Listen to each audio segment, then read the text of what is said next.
to Paddlecast with Betsy and Billy. On Paddlecast, we talk to paddlers who are pushing the limits, paddlers who are pushing their own limits and pushing the limits of paddle sports. This is a special race preview episode for the Devizes to Westminster race, or DW, which is coming up on Saturday, the 19th of April, so Easter weekend. The race is 125 miles. It starts west of London in a fairly small town called Devizes, and it finishes under Westminster Bridge, right in front of Parliament. It's an absolutely epic finish location for a race. The race has been around since 1948. It's pretty legendary, one of the longest nonstop ultras in the UK and one of the longest in the world. And it's a bit unique because the first half of the race is on the Kennet and Avon Canal. And then around midway, paddlers will move on to the Thames River. And they have to start at different times in order to hit the tide window perfectly for the last section of the race, which is about 20 miles from Teddington to Westminster, where the Thames River is still tidal. So teams will start all throughout the day on Saturday. They'll paddle through the night, and then they finish Easter Sunday morning. We are dropping the episode a little bit off schedule because the race is such a big deal and we're so excited about it, and we had so much to talk about. So we just witnessed the final race in the series. Entries closed last night, so we thought we'd take a deep dive into the top contenders for the race, the ones we know about, and including one late entry. So DW has been going for a long time. I know you've raced it a number of times. I've raced it once. Every year, the race is just a little bit different, not just based on who has entered it, but based on some of the different types of conditions that we're facing. What do you think are going to be the hallmarks of DW 2025? Yeah, I've done a few. This is my 14th start, I worked out earlier. So that's quite a number. This year, it's not rained. We've had high pressure systems over the UK for a long period of time now. The flow's dropped right off. The last two editions of the race, the flow has been monumental. We saw several records go 2 years ago. We saw the race cut short last year due to a huge flow on the tidal section of the Thames. This year, we're down at 40 cumex currently at Kingston Bridge, and it's still dropping, so it's a huge difference, and crews are really going to notice that. You get a lot of assistance from the flow, and it's just not going to be there. At the moment, the forecast is for a slight headwind as well, which is brutal. I've done some headwindy editions of a race, and I promise it's much harder.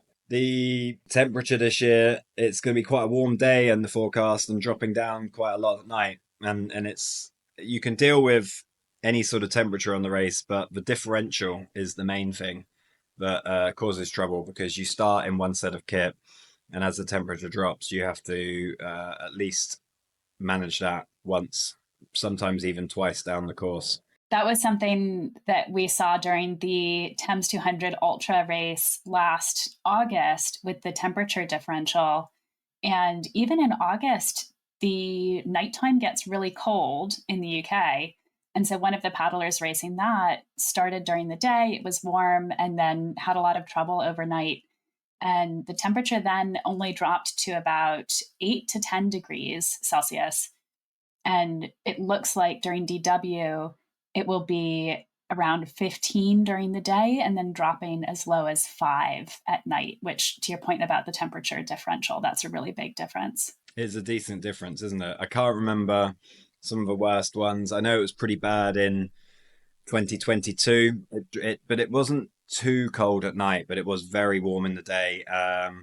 2019, several crews got heat stroke and then couldn't control the temperature in the night. So it really is it's a tough one. Easter in the UK can have any kind of weather. Given all of that, we're unlikely to see records, but there is one crew with a serious potential, and we'll talk about that later. We're almost certain to finish at Westminster this year, which is a big bonus because it's a constant talking point with COVID and then too much flow, leading to the race being cut short a couple of times. But this is the first year that the stage race is going to finish at Putney, which I think is quite exciting. I've not done the stage race for many years, but you finish at Westminster and there's not a big party atmosphere. Whereas now with a finished location, I think they could put on something really spectacular there. Yeah, I think they've done that in large part to protect a lot of the stage racers, which are mostly solo paddlers and juniors, from going further down onto the tideway,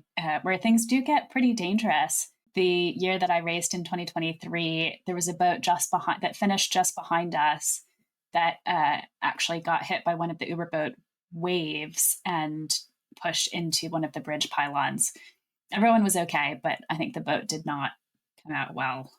No, it took a very deep polish, didn't it? Yeah. The tideway's changed, I think, in the last 8 years. The nature of the tideway has changed, and we've now got a lot more traffic, especially this year. It's a very late tide window. I've done some tide windows where you start at something like 4 a.m. at Teddington on the stage race. You know, high water at 4 is vastly different to high water at 8. You're going to have crews finishing as late as sort of 11, half 11, and it's pretty busy down there at that point. And also the tide is really flowing out at that point. If you think some top crews can get to, they get to Teddington at high water, they'll be finished 2 hours later. Well, you've got some crews that are finishing 2 hours after that, and the tide is at full flow at that point. Let's think about the top crews for senior doubles in 3 different chunks. So first, the top 3, who are all unbelievably close together, and then the next 3, and then maybe the next 4 after that, and then we'll talk about the Canadian doubles. Top 3 first. Thank you to our sponsors, Tango Charlie Lights. Tango Charlie offers lightweight lights and brackets that have been purpose-built for paddlers.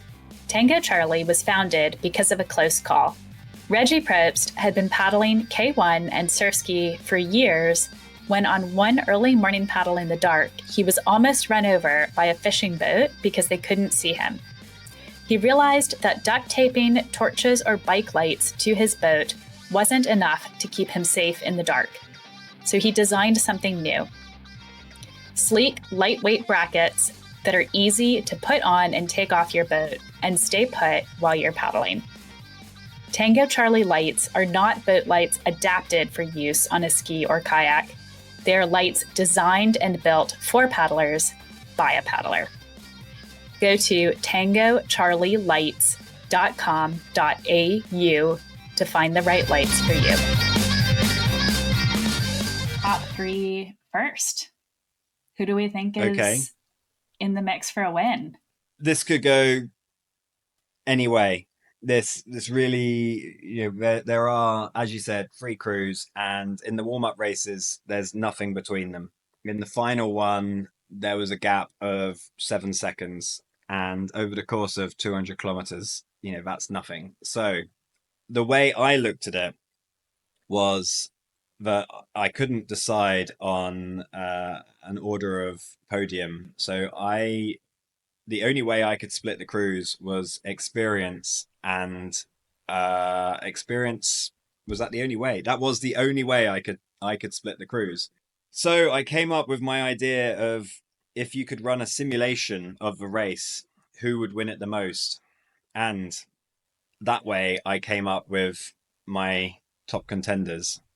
And I think that the crew that would win it the most is Sharp and Freeman, followed by Peterson and Kreft. And out of the top favourites, the crew that will win it the least is Simmons and Burkett. What do you think about that?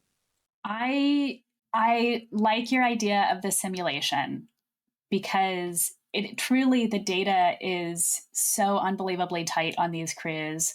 7 seconds at Waterside D, 34 miles. Like, that means nothing when we get into 125 miles for DW.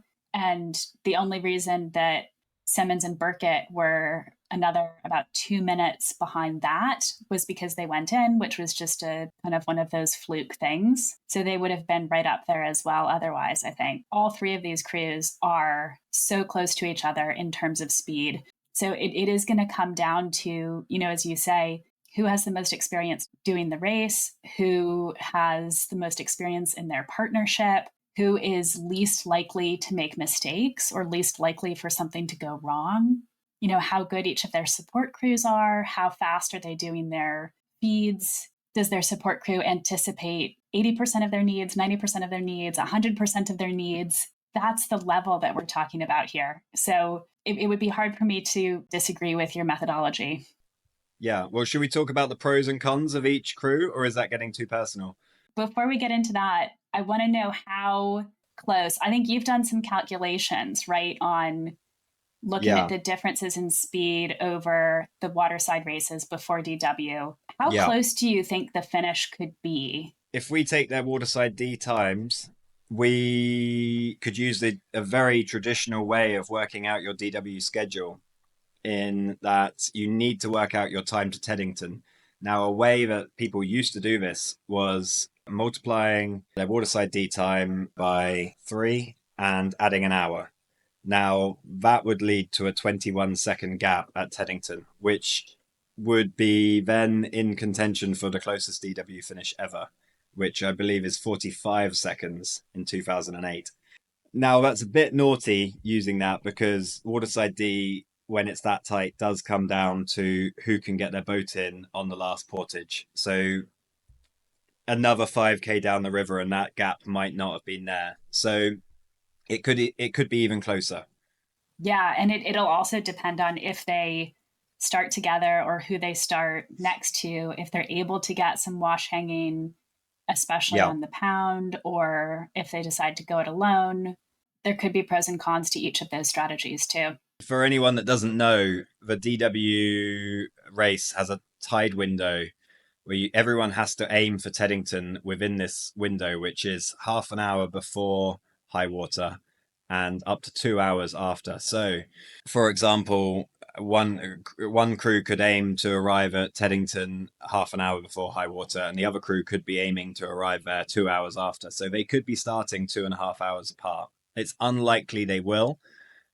A lot of top crews have fairly similar strategies, but I wouldn't be surprised to see them start an hour apart. So let's get into those pros and cons now. Shall we Would start you like to start? Ooh, I feel like I'm in the hot seat now. Yeah, well, that's why I wanted you to start. So tell me the pros and cons of Tom Sharp and Anushka Freeman. Pros, experience, right? Yeah. So we've just spoken about how important experience is. And it's not just experience. They have a win, right? So if we purely look at, how many wins does each crew have? It's Tom Sharp and Anushka Freeman. They won the race last year. They started a little bit slower on the pound, so on the first sort of 30 or so miles.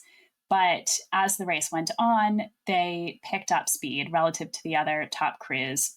It shows really careful pacing and really good consistency. It also means that they have, and Tom Sharp has the DW course record, right? The overall course record that he got with Keith Moole in 2023.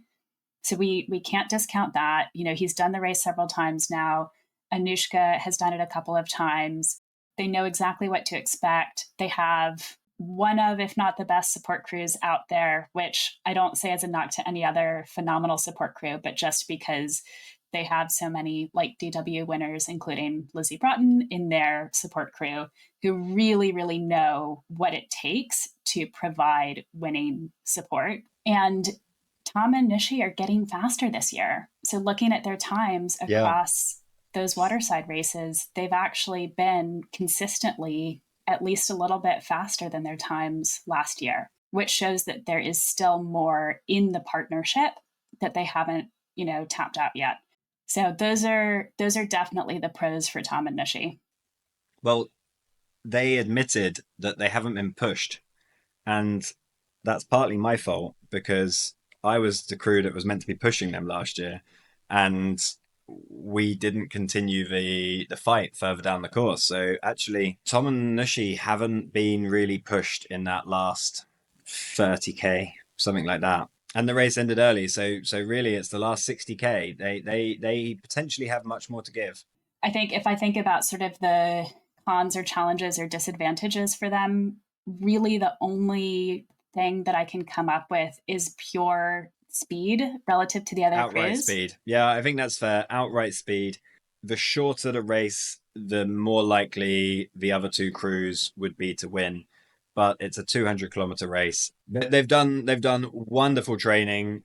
You know, if you go onto Anushka's Strava account, it's textbook. It's just absolutely bang on every week. She does this. She has a rest day every Friday. She's hit 100-kilometer weeks reliably for, you know, going back quite a long way. It's brilliant. They're a very good crew, but Joe and Brindy are also a very good crew. The pros of Joe and Brindy, I think that Joe is the most talented paddler in the race.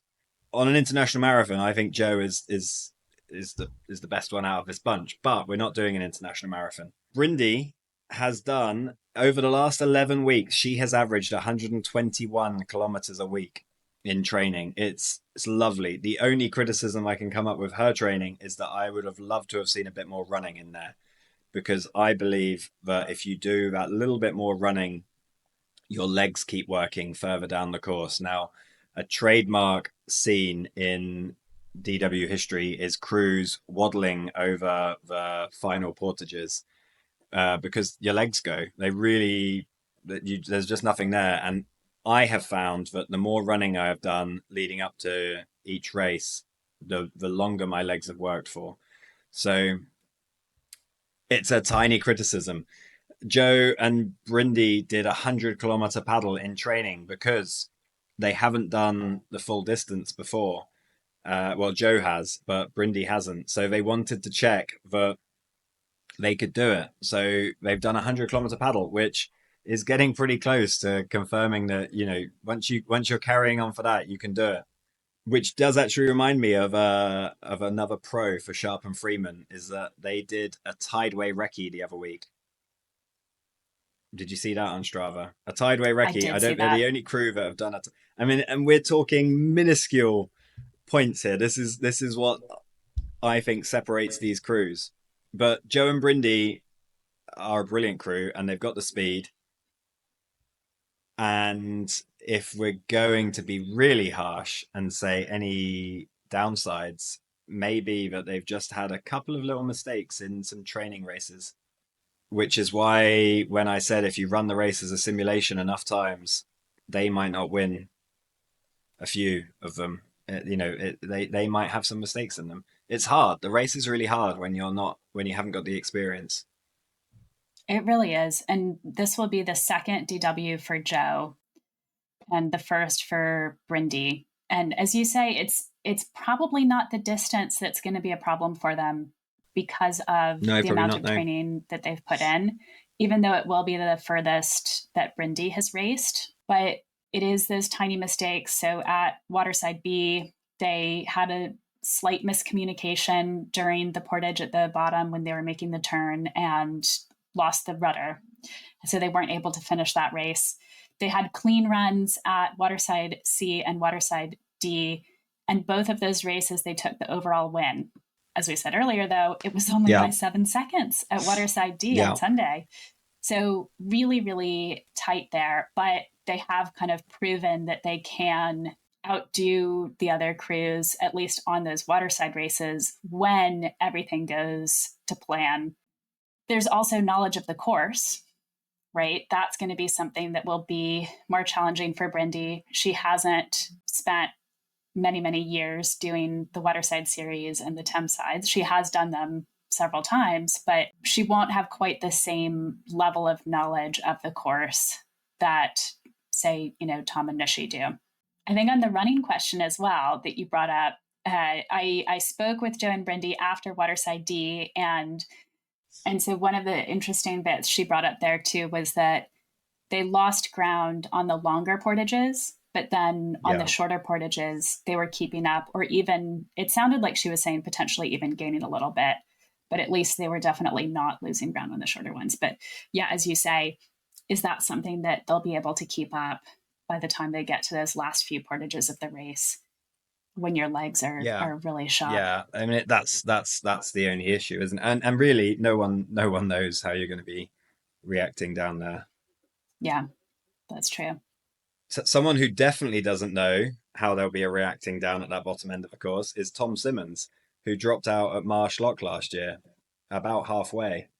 But him and Burkett are back, and they are. I think, are they the fastest boat in the race?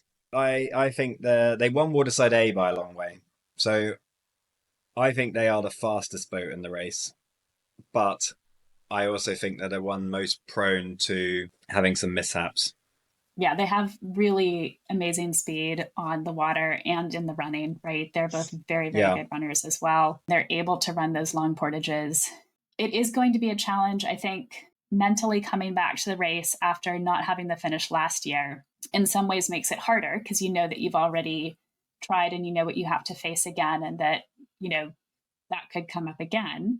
But on the other hand, maybe that's also giving them sort of extra motivation that the finish that's is what I've really heard. Yeah, what they're back for. And so, yeah. you know, no matter what happens, they're going to get that finish. And if nothing goes wrong, they have the speed to do it. They've done slightly less training than the other two crews on Strava, but they're still hitting very good monthly 45-hour months. And I think they've really tried to spend more time in the boat together this year. So last year when they raced, they came together very last minute as a crew, Yeah, they did. Yeah. a matter of weeks before DW. You say that, but wasn't this race that they just did the first time they'd paddled together in about 6 weeks? I don't know if it was quite 6 weeks, but yes, I think they have put in a lot more hours in the boat together this year compared to Right. last year. Yeah. But compared to Joe Brindy and Tom Nushi, Yeah. Yeah. I think it's a significant difference in just like experience in the partnership and time in the boat together. Any other year, and this crew would be the overwhelming favorite. Should we talk about the next three crews and We can do. reveal the surprise last We minute could. entry? We could. Who would it be? Thank you for Tango Charlie Lights for sponsoring this episode. I'm particularly happy about this because I love the product. I use my Tango Charlie Lights day to day whenever I'm paddling in the dark. Most of my paddling is in a busy shipping lane, so it's vitally important that I'm seen. I've also used them on big adventures that I've done around Anglesey and across the North Sea. On both occasions, I started in the dark. I used the green and red navigation lights on the back, and I used the big front light to allow me to see any waves. The favourite part of Tango Charlie Lights for me is they have a variety of options to suit every application, and they suit every type of boat that I have, surf skis and K1s. If you want to learn more about the lights and other accessories that Tango Charlie has, go to tangoCharlieLights.com.au. Should we talk about the next three crews and reveal the surprise last minute entry? We could. Who would it be? I think everyone knows about Dan Palmer, David Horkin. That's the Cornwall, Ireland pair. And we got to see them race at Waterside D. We've also seen that Bob Poole and Stephen Tebbett, who raced at Waterside C, have signed up to race DW. And there's a crew who raced last year together who has signed up again. This crew came second last year. Billy, who snuck their name in at the last minute? 11th hour entry is myself and John O'Grady. And what have you got in the notes here? The most charismatic crew in the race. Everyone's favorite. Who writes these notes, Betsy? You can't write stuff like that. We did. I was pretty adamant I wasn't going to be racing this year. And then I realized that I would have massive FOMO and had a brief conversation with John, who was surprised that I was interested in doing it. I didn't really realize that he was interested in doing it. John was originally planning on racing the K1, so he was pretty well trained for it. He had the basis of a support crew ready. So we decided that we'd give it a go. We hadn't been in the boat together since last May when we decided to race Waterside B when I was in the country. We managed to break the vet record, which led us to doing Waterside C. And because we again realized that the vet record was available, and then we were going to leave it at that. But FOMO got the better of me.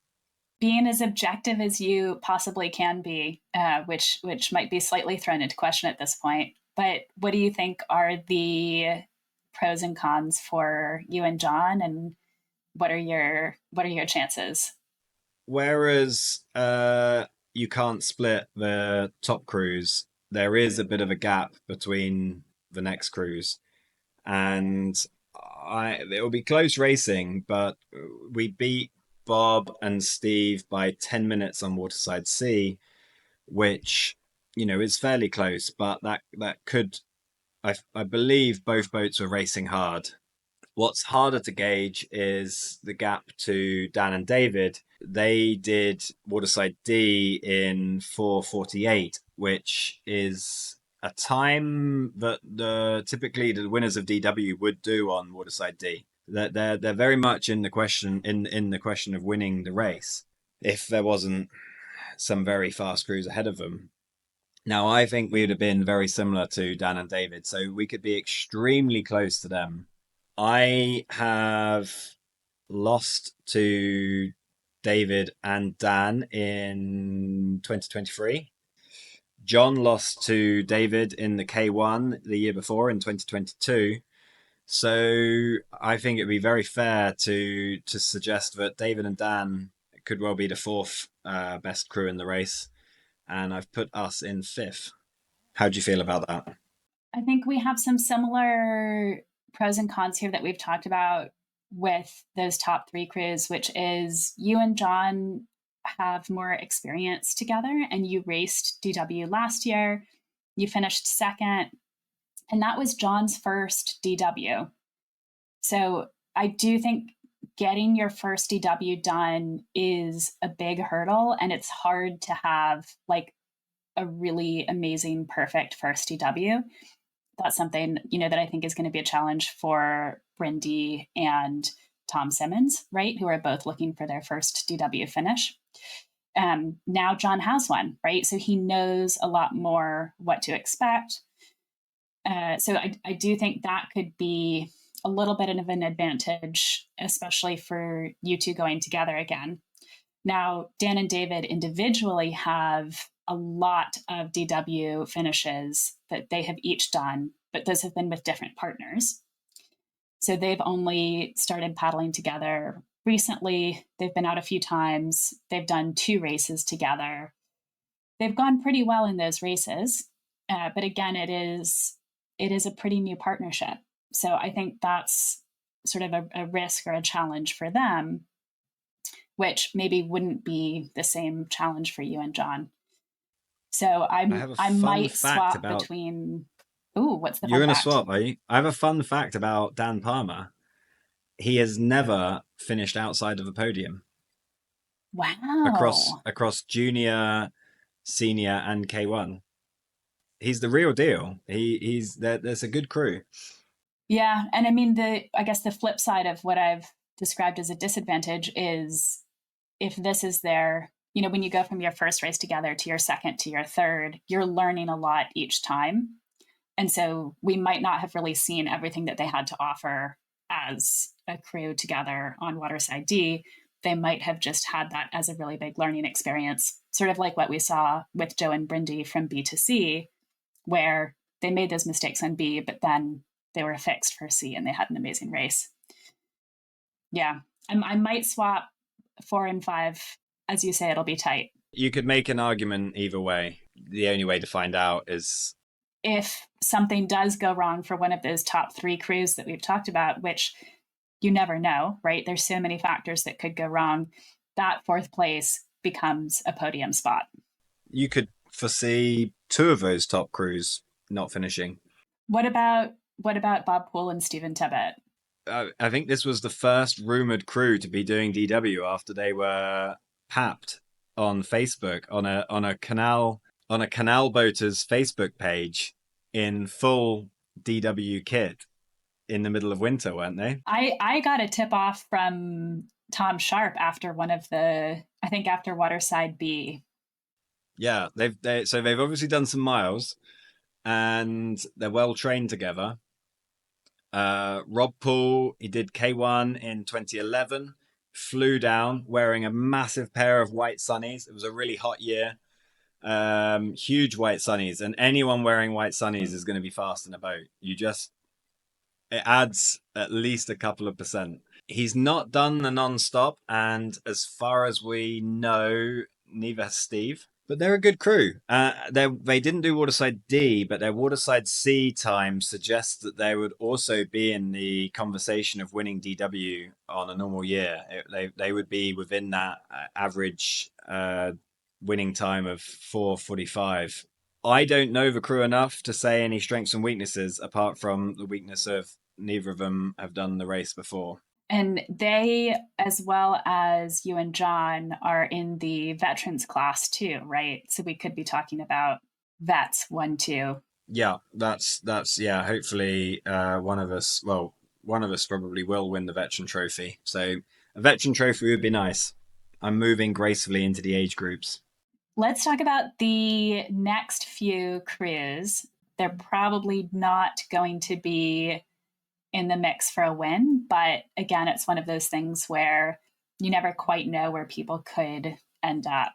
How are you kind of seeding the next four? Well, on any other year, we'd be talking about an outside bet for a podium finish for any of these crews. They are all pretty good. We've got Yauka and Floor. We've got Lee Maddox and Nick Perkins. We've got Tim and Luke Escott, and Scott LeBlanche and Almir Balla, followed close behind by Kat Burbeck and Fiona Penny Douglas. So that 4 or 5 boats are going to be pretty close. I know more about Floor and Yauka. Yauka has done many DWs. Floor has done one. They train about 2 hours north from me, and Floor does quite a bit of training. Yauka has just moved house. I don't think he has been doing as much, but he's got huge amounts of experience. He might be one of the most experienced paddlers in the race. Perkins and Maddox are a fast crew. They're not going to slow down at all during this race. They did Waterside D in 5:12. Escott and Escott, I believe there's about a quarter of a ton of manpower in that boat. It's a hugely powerful boat. They were the Waterside Series winners, weren't they? Yeah. So the K2 senior class, Escott and Escott, so their total series time was 12 hours, 55 minutes, and 16 seconds. And that was the fastest K2 senior, so the men's class, when Tom and Nishi finished. Tom and Nishi were the only one of the top 3 boats we talked about earlier to do the full Waterside series, which they finished in 11 hours, 15 minutes, and 43 seconds. So you can see in those times that there is a bit of a gap there between the Escotts and Tom and Nishi. The crews in this bracket by the end of DW will probably be 90 minutes to 2 hours down on the winners. But that's, we don't know who the winners are, and we don't know how many of the people above them will have dropped out.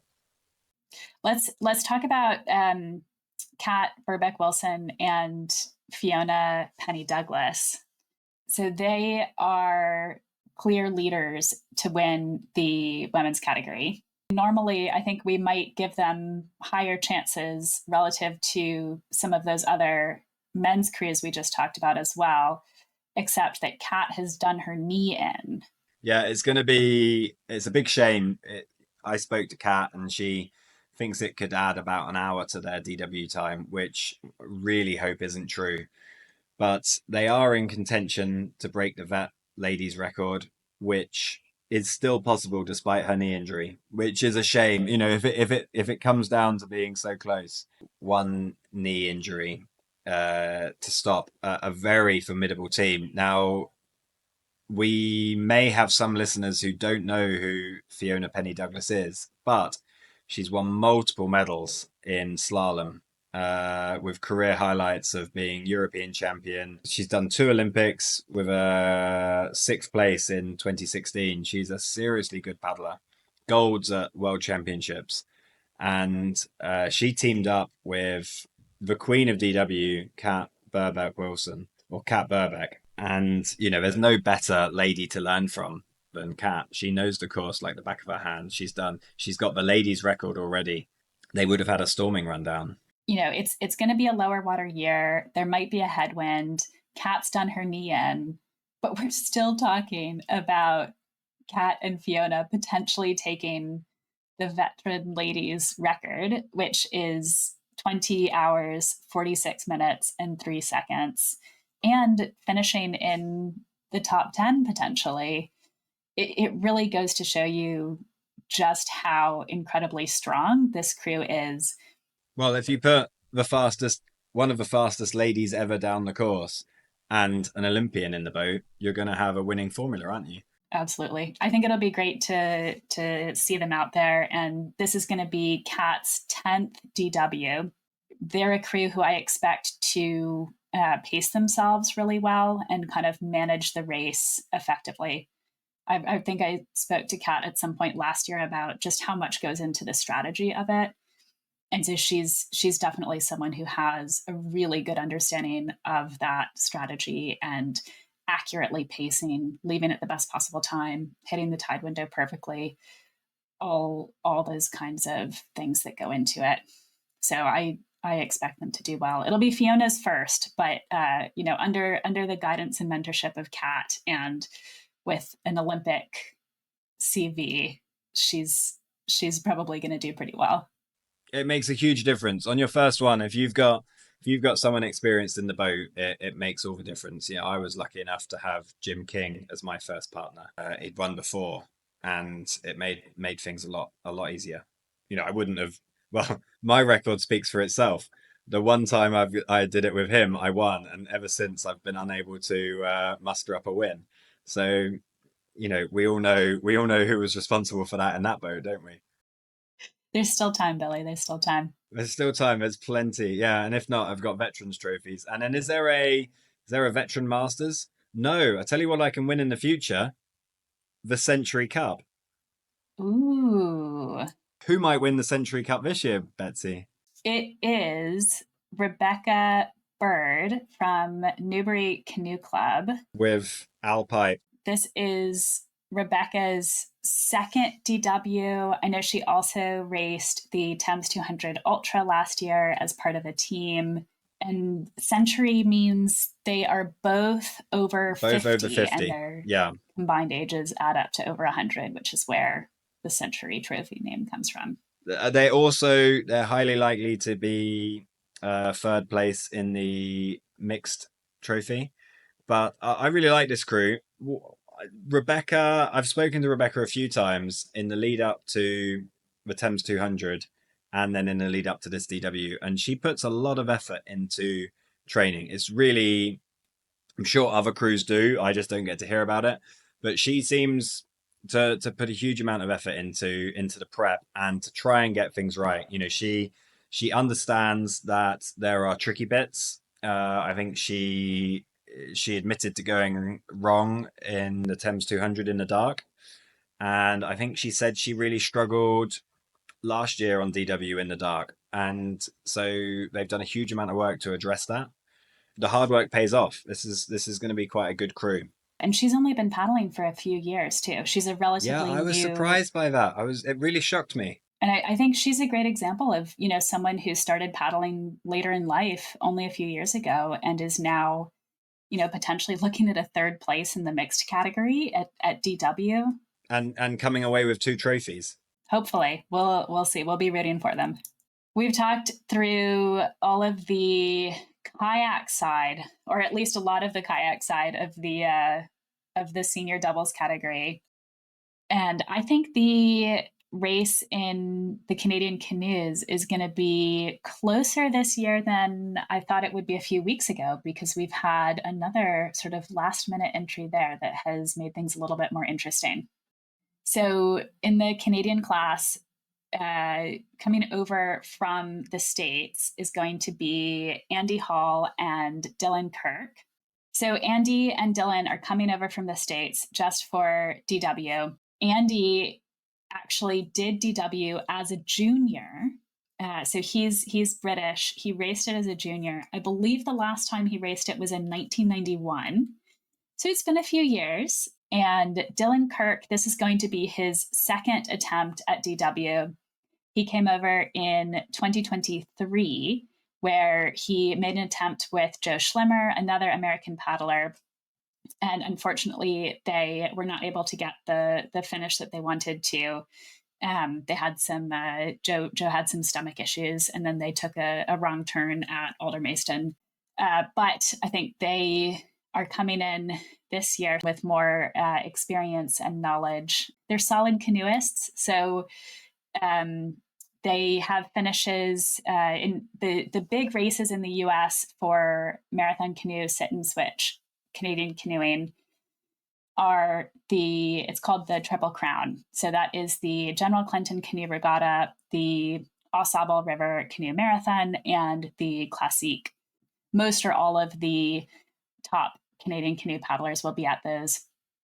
And so they have finishes in sort of the like 20 to 30th kind of placings at those races, which are pretty solid. So Andy finished 22nd at the Au Sable in 2023 with Gloria Wesley. Dylan finished 27th that year with Jackson Tucker. I know they've been putting in a fair bit of training. I know they're really excited about coming over to do this race. They will be in contention for the top spot. And the last minute update that I have is that Sam Bowen is racing with Mike Thornton. So this is a bit of a last minute pairing. And if we look at the Waterside race data, these two have been competing against each other. So Mike has raced with his partner Shireen, and Sam has been racing with Steve Hughes. And they've been going head to head. Both of those crews have been pretty close during the Waterside races. And so now what we've seen is Sam is partnering up with Mike to race DW. So they raced together for the first time at Waterside D on Sunday. They had a good race. Their finishing time was definitely sort of towards that quicker end of historical Canadian times at Waterside D, not quite breaking into the quickest times, but definitely on the quicker end. They're both quick paddlers. Sam attempted DW last year with Steve Hughes, but they ended up pulling out early. So I know Sam is really after that finish this year. And I think that's been a motivator for Mike, is kind of coming in and saying, Sam saying, I really want that finish. And Mike is someone who's aiming to provide that. I think the risks for this crew is that they haven't spent a ton of time in the boat together yet. So I think it is, it's definitely not a sure thing for them. And of course, they've got Andy and Dylan coming over from the States as well. And we don't have, good head-to-head data on those two boats going against each other. Dylan and Andy are very experienced at the kind of marathon and ultramarathon distance. So I think that's going to be a really good race to watch. And then there's one more sort of on the quicker end of the Canadian category. I think they haven't, they're probably going to be a bit slower than those other two crews, but you never know. And that is Mike Reese-Clark and Ed Dobson. And you might be confused that I'm talking about them in the Canadian category, because last year they raced in K2 together at DW, where they finished third place overall. So they got to Teddington in 14 hours, 49 minutes, and 52 seconds. So really, really solid showing from them. And now they're in a canoe. So it's going to be pretty different. I think doing DW in kayak and in canoe is, they're not the first ones to do it. Actually, Mike Thornton, who I just mentioned, actually won DW in kayak in 1993. So Reese Clark and Dobson, this is a strong pairing. They finished Waterside C in 3 hours, 59 minutes, and 21 seconds. So that is kind of a fair bit behind Sam and Steve, who finished in 3 hours, 36 minutes, and 14 seconds, and Mike and Shireen, who were about 2 minutes behind Sam and Steve. And especially since I expect, Sam and Mike together might be even quicker than sort of Sam and Steve and Mike and Shireen. You're still selling this crew short, Betsy. Really? Because as juniors, I believe they finished third. They've got a series of third places. They're actually, it would be very funny if they got third place in the C2 class, because they would, they're probably expecting it. I have been assured that this crew are not racing. They are definitely not racing. Ed did the course, or a large amount of it, with his late father in 2021 in a C2. And actually 2020. It was right during COVID. And Mike Reese Clark has actually raced internationally in Wild Water Racing in a C2, I believe. So they do both know a canoe, as opposed to a kayaker. Mike has represented Great Britain in the Wild Water Racing, and has had a very accomplished kayaking career, and yet he is still the worst kayaker in his family. Sam is wildly successful on the international stage. No, this is a good crew, and they know the course very well, don't they? So, as you say, their motivation is less about kind of winning, I think, the canoe class than it is really honoring Ed's late father. And we'll put a link to their Just Giving page in the show notes of the episode. So if anyone wants to tune in to actually watch the race live, obviously you can get out there and watch it in person, but you can also tune into the Paddler Media Paddle Daily live stream of the event. So we'll be streaming the senior doubles starting on Saturday and going all the way through to Sunday. It'll be on YouTube, and I'm really, really excited about it. I wanted to get Billy hopping in with a bit of commentary, but since he's racing, I've had to let that dream go. I think it's going to be great, and obviously, Billy, good luck to you in your race as well. Thank you. I think we need it. What we do need is we need people to comment who they think will win the race, because this is probably our most controversial podcast so far. So get in the comments and tell us how wrong we are. I'm looking forward to hearing what everyone else thinks. I think it'll be Brindy's fan club that fill up the comments first, saying, "No, you're wrong." All right. Well, we'll still have, I think, a little bit more coming on DW, because we can't let this one go. There's always more to talk about. But thanks to everyone who's tuned in to our race preview, Top Contenders. Thanks to everyone who tuned in. See you on the water. See you on the water, everyone.